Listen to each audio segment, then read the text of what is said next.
Assalamualaikum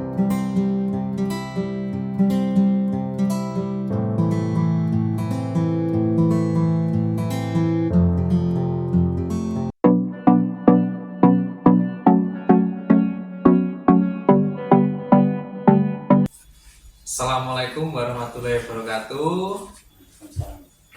Perkenalkan, nama saya Syamto Eko Prasetyo, CGP Angkatan 9, Kabupaten Karanganyar.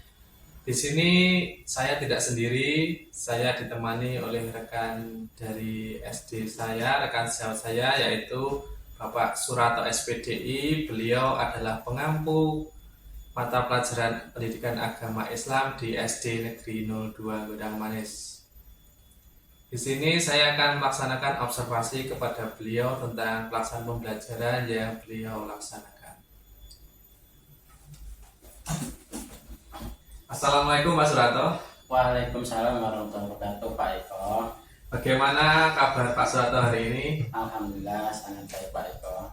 Alhamdulillah ya Pak, hari ini kita adakan percakapan pra-observasi sebelum nanti saya akan mengamati jalannya proses pembelajaran yang Bapak lakukan di kelas. Adapun tujuan dilakukannya supervisi adalah untuk mengetahui dan juga mengevaluasi jalannya proses pembelajaran yang Bapak lakukan.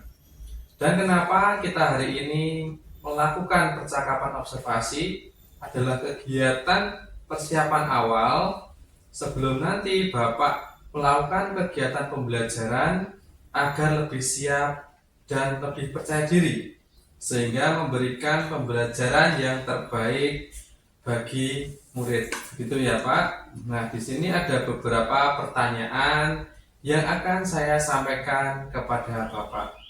Yang pertama, berkaitan dengan tujuan, kira-kira apa tujuan pembelajaran yang ingin Bapak capai?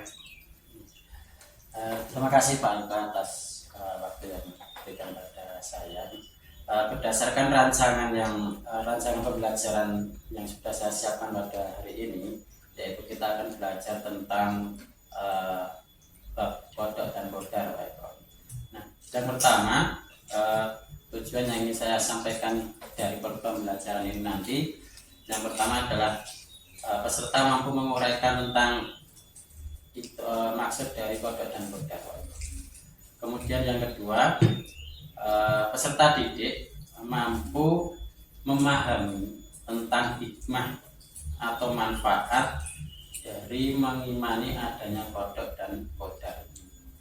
Dan kemudian yang ketiga adalah peserta didik mampu menuliskan hikmah ataupun manfaat dari belajar tentang iman kepada kodok dan kodar.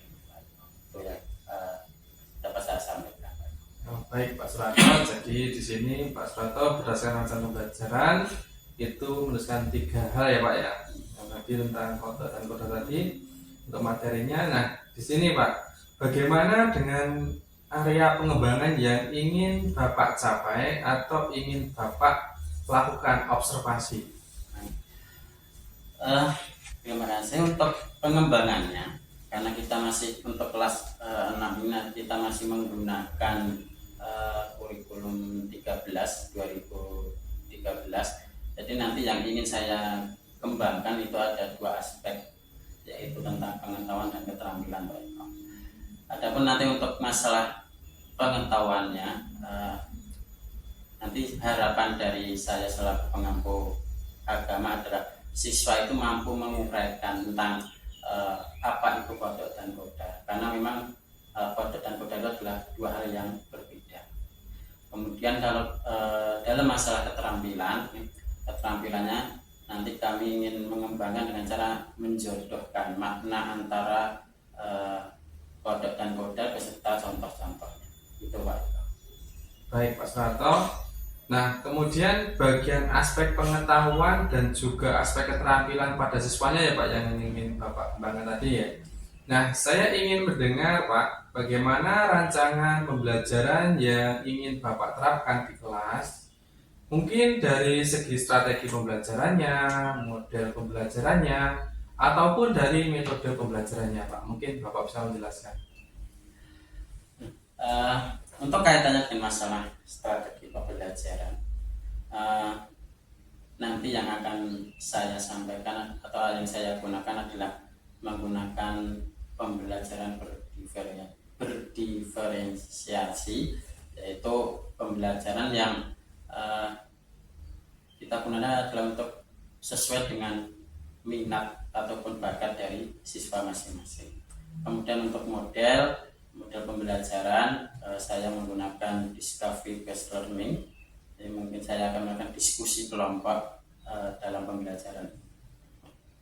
Jadi nanti di dalam strategi yang Bapak gunakan dalam pembelajaran itu yang Bapak tekankan adalah model pembelajaran discovery learning ya Pak. Untuk metodenya mungkin nanti untuk dikaitkan dengan diskusi kelompok untuk materi yang disampaikan bisa tanya jawab dengan siswa seperti itu. Jadi untuk kegiatannya serta penugasannya. Nah, yang berikutnya Pak yang akan Bapak terapkan di dalam kelas menggunakan strategi pembelajaran berdiferensiasi yang diintegrasikan dengan pembelajaran sosial emosional, tentunya menggunakan model pembelajaran discovery based learning dan juga dengan metode diskusi kelompok.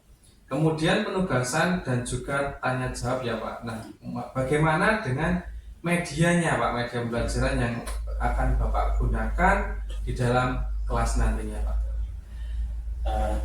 Untuk kaitan dengan media pembelajaran, ini nanti insya Allah akan saya gunakan beberapa media Pak Eko. Yang pertama yaitu tentang dari teks laporan hasil observasi. Kemudian juga kita akan menggunakan LKPD dari masing-masing siswa, yang ini semua juga sudah masing-masing siswa sudah mempunyai. Kemudian kita akan memperkuatnya dengan PowerPoint yang kita sampaikan di pembelajaran. Oh, jadi sangat bervariasi sekali ya Pak ya, untuk yang media Bapak gunakan tadi ya Pak. Nah, berikutnya Pak, kira-kira kapan nih Pak? Ini kan akan melakukan kegiatan pembelajaran tersebut di hari apa, di kelas berapa, dan juga di jam berapa Pak kira-kiranya Pak? Kalau untuk jadwal akannya ada di hari Senin Pak Ivan. Hari Senin itu ada nanti jam ketiga dan jam keempat, yaitu ada jadwal saya di kelas tersebut. Jadi mungkin Pak Ivan nanti bisa di hari itu. Baik, iya Pak.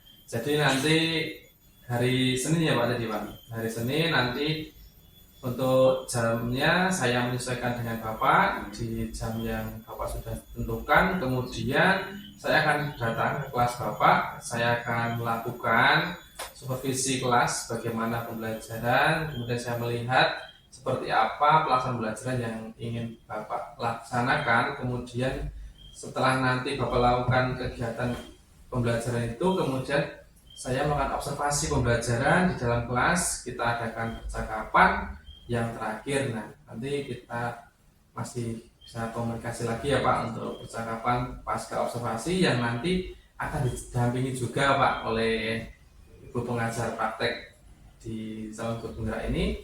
Nah, sebelum kita akhiri Pak, itu kira-kira apa yang Bapak dapatkan dari hasil percakapan kita hari ini Pak? Dari apa yang kita hasil percakapan ini nanti Mbak, saya melihat bahwa dalam mengajar itu seorang guru harus mempersiapkan media, karena media itu sangat penting sekali untuk menggali potensi murid. Media itu sangat mendukung tentang keaktifan murid, sehingga murid itu juga paham dengan apa yang disampaikan oleh guru. Jadi intinya media itu mempermudah guru untuk menyampaikan pembelajaran pada saat. Oh iya Pak, jadi dari percakapan hari ini Bapak sudah mendapatkan gambaran seperti itu ya Pak untuk media dan persiapan guru ketika mau melaksanakan pembelajaran itu seperti apa. Ya, baik Pak, terima kasih Bapak atas waktunya dan sudah bersedia berbincang-bincang ya Pak dengan saya di percakapan pra-observasi. Sampai bertemu di kegiatan observasi kelas hari Senin nanti ya Pak. Demikian Pak, terima kasih. Kita bertemu lagi di kelas pada waktu Bapak mengajar dan kita lakukan percakapan di pasca observasinya. Terima kasih. Demikian percakapan saya selaku observer dengan Pak Surato selaku guru dari SD 02 Godang Manis. Terima kasih. Assalamualaikum warahmatullahi wabarakatuh. Waalaikumsalam warahmatullahi wabarakatuh. Terima kasih.